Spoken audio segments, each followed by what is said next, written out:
క్రైస్తలోట్ మే 23వ తేదీ 2024. ఈరోజు దేవుని వాక్యం.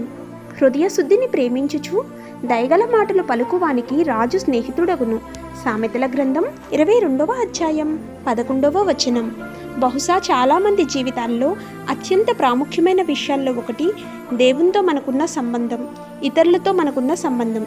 సామెతల పుస్తకంలో తండ్రితో సహవాసం, మన సంబంధాన్ని కాపాడుకోవడానికి సలహాలు, సమాచారం ఉంటుంది. ఇక్కడ హృదయ స్వచ్ఛతను ప్రేమించేవాడు తన సంభాషణ యందు దయగలవాడు రాజు స్నేహితుడని, యెహోవాను గనపరుస్తాడని మనం కనుగొంటాము. హృదయ శుద్ధి, వినయ స్వభావం రెండూ మన అభివృద్ధి చెందడానికి ప్రయత్నించాల్సిన లక్షణాలే. కానీ మన స్వంత శక్తితో ఈ రెండు సాధ్యం కాదు.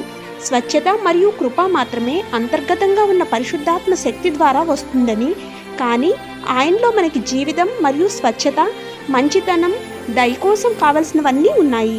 ఆమీన్. God bless you.